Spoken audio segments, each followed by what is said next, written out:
My 4-year-old wife cheated on me with my cousin for years, but I had secretly annulled the marriage 4 months after the wedding. And when I discovered their plan to steal millions from me, I exposed them both in front of the entire family and left them in absolute ruin. I'm 54 years old. I run an investment firm that my father founded decades ago, and what I'm about to tell you basically destroyed any capacity I had to trust people, especially my own family. I guess I should start at the beginning. Although the truth is that when I look back, the signs were there the whole time and I simply didn't want to see them. Or maybe I was too blinded by other things to notice them. My first wife died when I was like 38 years old. Something sudden that I still have trouble processing even now. We had 2 children, Sophie and Ethan, who at the time were just kids. The following years were basically about surviving, getting up every day, going to work, making sure my kids were okay, trying to keep everything running. While inside, I felt like I was falling apart. I didn't date anyone for years. Literally years. Because I couldn't even imagine replacing her or bringing someone new into my children's lives. But eventually, I don't know, I guess loneliness weighs on you, and people in my social circle kept insisting that I had to move on, that she would have wanted me to be happy. All those things people say when they don't know what else to say. So I met Natalie at a charity gala in Manhattan, one of those boring things where everyone goes in tuxedos and expensive dresses to pretend they care about causes, while really they just want to be seen. I was 49 at the time. She was 24. And yes, I know what you're thinking. But let me tell you that at first it wasn't something I was looking for. She approached me. We started talking, and I don't know. There was something about her energy that made me feel alive again after so long, feeling like a zombie just going through daily routines. She was smart, funny, seemed genuinely interested in what I had to say, and believe me, when you're my age and have my money, you learn to distinguish between someone who's really listening to you and someone who's just calculating how much you're worth. Or at least I thought I could, but well, I'm getting ahead of myself. The thing is, we started dating, and it was like being young again. Natalie brought this energy to my life that had been shut off for so long. We'd go to new restaurants, travel. She made me laugh in a way I hadn't in years. My kids were skeptical at first, obviously. Sophie, especially because she was like the same age as Natalie, and that made her super uncomfortable. But over time, they seemed to accept her, or at least stopped complaining openly about it. I was happy, you know? Genuinely happy for the first time since my wife died, and I thought that maybe it was possible to find that kind of happiness twice in a lifetime. Naturally, I started introducing Natalie to my world, to my social circle, to my family. And that's where Sebastian comes in. My cousin. He was 39 when all this started developing. We were relatively close when we were younger, family gatherings, vacations together, that kind of thing. Sebastian had always been the charismatic type, the one who could walk into a room and make everyone love him in 5 minutes. The problem was, he'd never really managed to do anything with that charisma. He'd had like 3 or 4 different businesses that failed. He was always with some new scheme or idea that, according to him, was going to make him a millionaire, but that inevitably fell apart. The family basically tolerated him, gave him money occasionally when he needed it, that kind of thing. When I introduced him to Natalie, the 2 of them hit it off super well immediately, which at the time seemed great to me because, you want your partner to get along with your family. Sebastian was charming with her, made her laugh, and Natalie seemed to enjoy his company. The 3 of us started spending time together. We'd go out to dinner, go to events, and everything seemed completely normal and healthy. There wasn't a single sign of anything weird, at least not that I could see, at the time. A few months after we started dating more seriously, Sebastian came to me with a business proposal. He had this idea for a tech startup, something related to artificial intelligence and data analysis, and he needed seed investment. The presentation was well done, better than I expected coming from him, honestly. And when I asked him how he'd developed all this, he casually mentioned that Natalie had helped him polish the proposal. That seemed sweet to me at the time, that my girlfriend was helping my cousin with his business. Natalie even encouraged me to invest, saying that Sebastian really had something good this time and that it would be nice to support family. I invested $200,000. It wasn't an amount that would ruin me if I lost it, but it wasn't nothing either. Sebastian was euphoric, promised I wouldn't regret it, that this time was different. All the typical things. Natalie seemed genuinely happy that I'd supported him. Everything felt right, like we were building this life together where she fit perfectly into my world and my family. About a year after we met, I proposed to her. I did it big. Because, well, that's how I am when I do things. I rented a yacht in the Mediterranean, took her on this surprise trip, and proposed under the stars with a ring that cost more than a new car. She cried, said yes, and everything seemed perfect. The wedding was at my Hamptons estate, in the gardens, with like 200 guests, a full orchestra, the best catering from New York. I easily spent $500,000 on that wedding. Sebastian was one of my groomsmen, gave a speech about family and true love that made half the room cry. Looking back, he was probably laughing at all of us inside. But here's where the story gets interesting, and it's something nobody knew until much later. 4 months after the wedding, I had to travel to La Romana in the Dominican Republic for a business matter. While I was there, I hired a local lawyer and annulled the marriage. Just like that. Technically, legally, Natalie and I were never married after that moment. I did everything in absolute secrecy. Nobody in my life knew I had done this. I'm not even completely sure why I did it at that specific moment. If I'm honest, maybe there was something in my subconscious that was already picking up signals that consciously I didn't want to accept. Or maybe I'm just a very careful man with his money and wanted to have an exit. If things went bad, I kept those papers in a safe deposit box in my office where nobody else had access. The following years were, from the outside, completely idyllic. We traveled constantly. Paris, Tokyo, Bali, wherever you could think of. Natalie had credit cards with no limit, bought whatever she wanted. We lived in my Manhattan penthouse that's worth like $15 million. We went to the best restaurants, she met important people, basically lived the dream of any girl in her 20s from a middle-class family. I worked, of course, but I also dedicated time to being with her, to keeping the relationship alive. From my perspective, things were going well. We had our ups and downs like any couple, but nothing that made me think something was fundamentally wrong. Sebastian's business, by the way, failed after like a year and a half. The entire investment evaporated. When I asked him what happened, he gave me a bunch of excuses about the market, competition, wrong timing, the usual. I didn't get too upset because honestly I already expected it. I told him no problem, these things happen. Natalie seemed more upset than me about the failure, which at the time I interpreted as her really caring about Sebastian and wanting him to do well. How naive I was, seriously. Things started to change subtly like 2 years ago. Natalie started staying out late more frequently. She always had perfectly reasonable explanations: dinners with friends, charity events, yoga classes, shopping. I was never the controlling type. Who needs to know where his wife is every second? So I didn't make much of it. But she also started acting a bit distant. Less interested in sex, less interested in spending time together even when we were both home. When I'd ask if something was wrong, she'd tell me she was just tired or stressed, and I accepted it because, well, we all have periods like that, right? The first moment when I really felt something was wrong was when I heard her talking on the phone with someone. I don't know who. She thought I wasn't home, but I'd come back early from work. She was in our bedroom and I heard part of the conversation where she said something like, "Yeah, he's boring sometimes, but he's stable and the money definitely helps." She laughed after saying that. I felt like I'd been punched in the stomach. I stood there in the hallway listening, trying to catch more, but she changed the subject. When I walked into the room, she hung up quickly and acted completely normal. I started paying more attention after that. Small things I hadn't noticed before or ignored.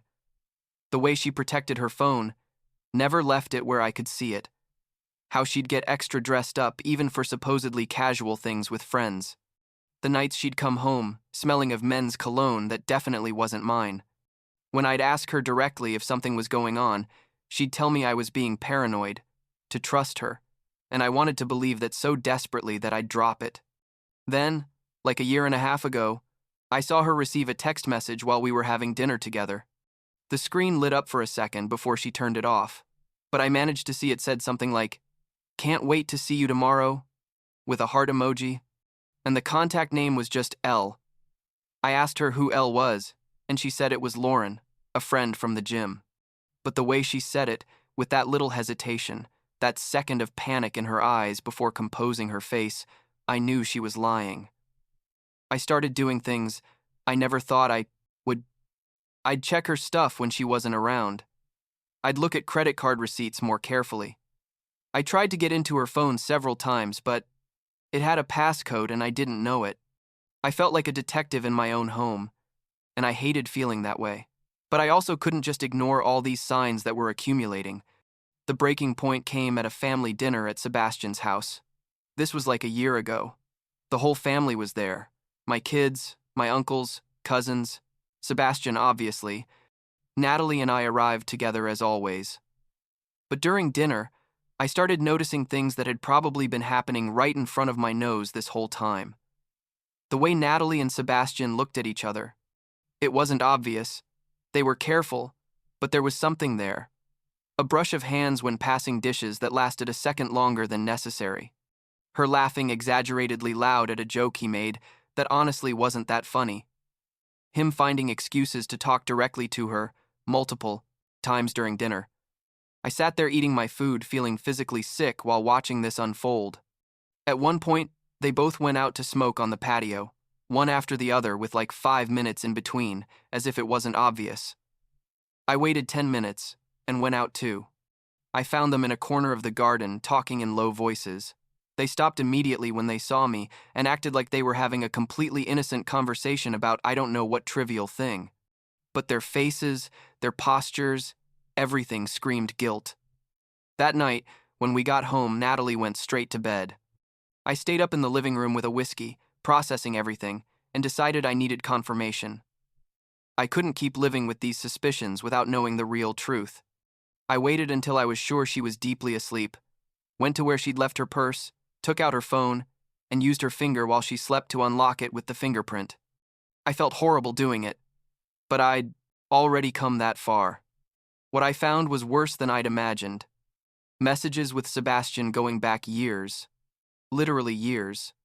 Explicit messages, photos that definitely weren't appropriate for cousins, plans for hotel meetups, conversations about me where they basically called me a boring old man with money.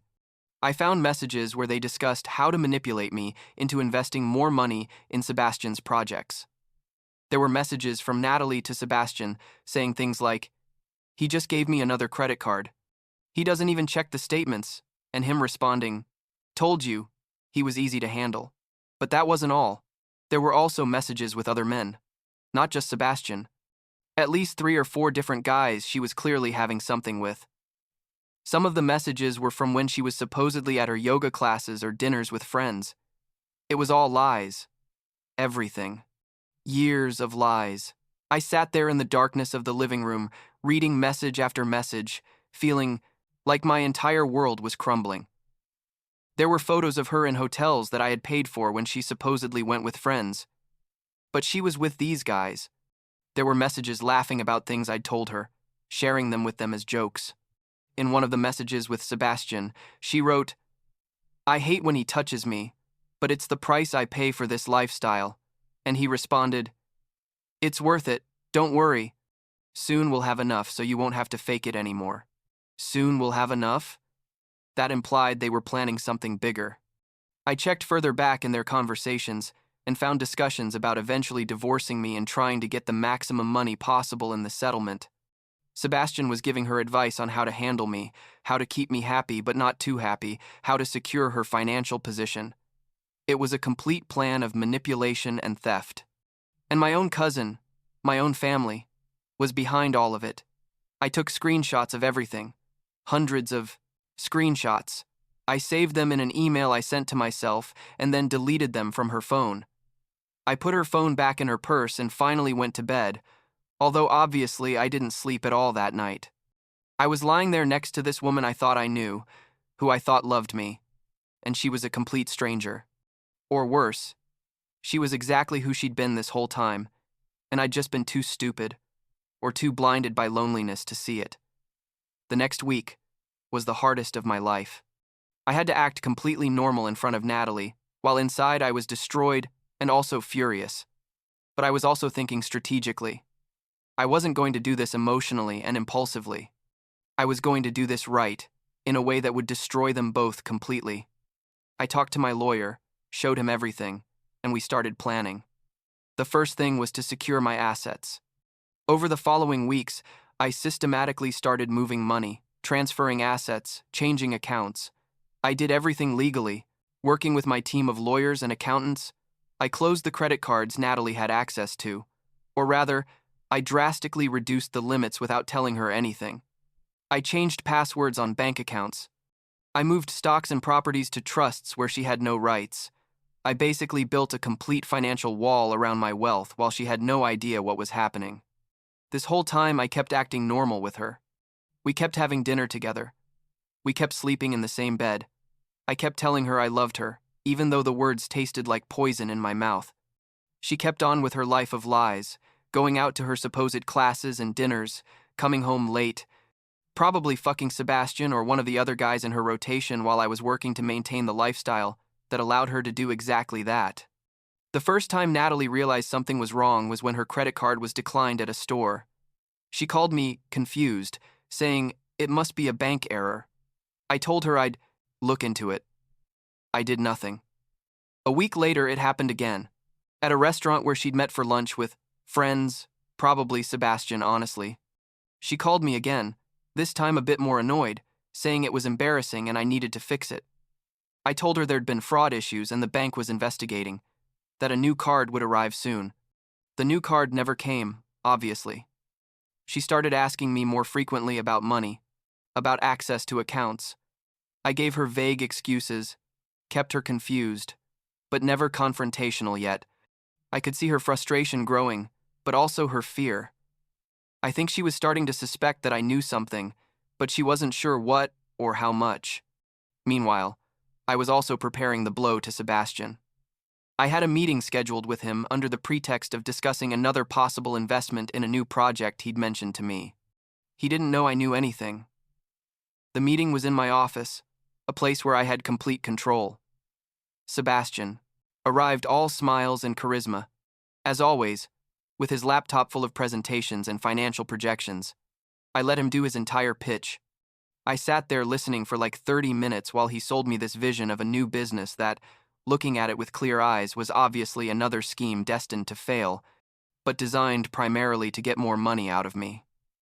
When he finished, he leaned back in his chair with that confident smile, waiting for me to pull out my checkbook. Instead, I pulled out a folder. I put it on the desk in front of him and told him, "Open it." He did, and his face went from confused to pale in seconds as he saw the printouts of messages between him and Natalie. Pages and pages of evidence of their betrayal, of their plan to manipulate me, of their relationship that had been happening under my nose probably since they met. He was speechless for the first time in his life, probably. He tried to stammer some explanation, some excuse, but I cut him off immediately. I told him exactly what I thought of him, using words I don't normally use in professional settings. I told him he was the worst kind of parasite, that he'd not only betrayed me as my cousin, but had fundamentally damaged family bonds by using those bonds to manipulate and steal. I told him that the previous business that had failed, I knew he'd used the money from my investment to finance hotels and gifts for Natalie while lying to me about operational expenses. Sebastian tried to defend himself, saying Natalie had seduced him, that she was the real manipulator. Then he changed tactics and said he was sorry, that it had been a mistake, that he was financially desperate and didn't think clearly. Every word he said made him sound more pathetic. I told him to get out of my office and never speak to me again.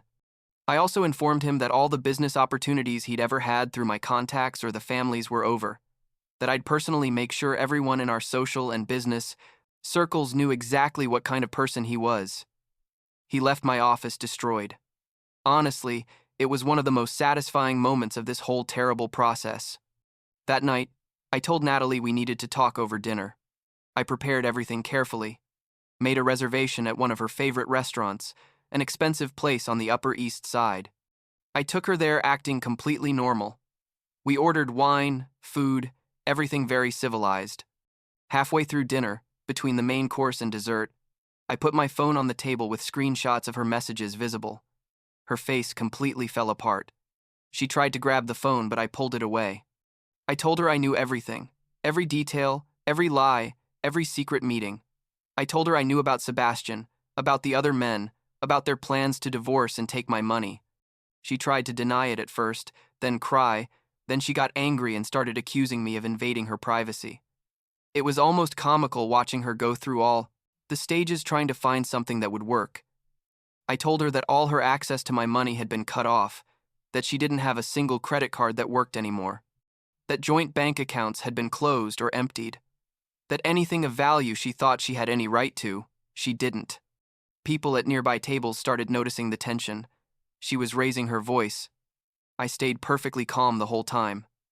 Then, I pulled out the final document, the annulment papers from La Romana. I put them on the table in front of her and watched her confusion as she read them. When she finally understood what she was seeing, her face was complete disbelief. I explained that technically, legally, we'd never been married after the first 4 months, that she had no legal right to anything of mine. Zero. Nothing. Everything she'd had during these years was simply my generosity that was obviously completely misplaced. Natalie started screaming in the restaurant. She drew everyone's attention. The manager came. I paid the bill and left. Left her sitting there alone at the table with the papers in front of her. It was brutal. But after everything she'd done to me, I felt it was exactly what she deserved. The following days were chaos. Natalie tried to come back to the penthouse, but I'd changed the locks. Her things were packed in suitcases in the lobby when she arrived. She tried calling me 1,000 times, sending messages, all of which I ignored. She tried to get lawyers, but when they realized there was no legal marriage to dissolve, they basically told her she had no case. She'd signed a prenup years back that would have left her with almost nothing anyway, but the annulment made it even more irrelevant. From what I heard later, through mutual acquaintances, she ended up having to stay in the guest room of a friend's apartment. Her entire lifestyle evaporated overnight. No money, no home, no access to any of the things she'd gotten used to, and honestly, I didn't feel a shred of pity. But I wasn't done yet. I needed the family to know exactly what kind of people Natalie and Sebastian were. I organized a family meeting at my Hamptons house like 2 weeks after this whole explosion. I told everyone it was important, that I had something to share. My kids came, my uncles, my cousins, basically the entire extended family. Sebastian was also invited, although I suspect he knew it wasn't going to be anything good. When everyone was gathered in the living room, I presented all the evidence. I projected on the big TV the screenshots of the messages, read parts out loud, explained the entire scheme of manipulation and betrayal that had been happening literally under everyone's noses for years. I showed how Sebastian had used my money from previous investments to finance his affair with my supposed wife. I showed the plans they had to eventually divorce me and try to take as much as possible. The room was in complete silence except for my voice. As I presented each piece of evidence, Sophie was crying. Ethan looked like he wanted to punch something. My older uncles and aunts looked horrified and disgusted. Sebastian tried to defend himself a couple of times, but they shut him down. Even his own mother told him to shut up and listen. When I finished, I told the family that I never wanted Sebastian to be welcome at any family gathering I attended again. That what he'd done wasn't just personal betrayal, but had fundamentally damaged family bonds by using those bonds to manipulate and steal. I expected some family members to try to defend Sebastian, or at least advocate for forgiveness. But honestly, almost nobody did. What he'd done was so obviously terrible that basically the entire family turned their backs on him right there. Sebastian left that house completely exiled from the family. His mother literally turned her back on him. His siblings didn't look at him. It was brutal to witness, but also, I'm not going to lie, extremely satisfying to see someone face real consequences for their actions. It's been several months since all that. Natalie tried to contact me a couple more times through third parties, supposedly wanting to apologize or explain, but I never responded. I heard she eventually left New York completely. I have no idea where. Sebastian apparently is living with significant debt, and none of the connections he once had through the family work for him anymore. His reputation in business circles is destroyed because I made sure the right people knew exactly what he'd done. My kids have been incredible through all this. Sophie told me she never really trusted Natalie, but didn't say anything because I seemed happy. Ethan said, he now understands why I always taught him to be careful about who to trust. Both of them have been closer to me since all this exploded, which I guess is at least one positive thing that came out of this whole mess. Am I better now? Honestly, I don't know. Financially, yes. Obviously, I protected my assets and didn't lose anything significant except the money I'd already spent on her during those years. Emotionally, it's more complicated. There are days when I feel like an idiot for not seeing the signs earlier, for being so easy to manipulate. There are days when I feel like I'm never going to be able to trust anyone romantically again, that every person who approaches me is just going to see dollar signs. I'm 54 years old. I've lost years of my life in a completely fake relationship with someone who never loved me even a little bit. But there are also days when I feel proud of how I handled the situation. Once I discovered the truth, I didn't fall apart, I didn't act impulsively. I played the game better than them and won completely. I destroyed them both in such a complete way that they're probably going to be suffering the consequences for years. And yes, maybe that makes me sound vindictive or cruel, but after what they did to me, after how they used me and laughed at me behind my back, I think they deserved exactly what they got. Last week, I was in my office late, working as always, and I received an email from a cousin asking how I was. Not Sebastian, obviously, but another cousin who was always cool. In the email, he casually mentioned he'd heard Sebastian is now working in used car sales somewhere in New Jersey. I couldn't help but smile. From the guy who wanted to be a tech millionaire mogul to selling used cars. That's karma working exactly as it should. Will I get married again someday? Probably not. Will I have another serious relationship? I don't know that either. For now, I'm focused on my work, on my kids who are adults now but still need me from time to time, on rebuilding the capacity to trust that this experience completely destroyed. Maybe eventually I'll meet someone who's genuine, someone who sees me as more than a bank account with legs, but I'm not actively looking for it. What I do know is that I'm never going to ignore warning signs again. Never again. Am I going to let loneliness or the desire for companionship blind me to the reality of who a person really is? And I'm definitely never going to trust a family member without verifying their intentions first. Those are expensive lessons I learned. But at least I learned them before they cost me everything I have.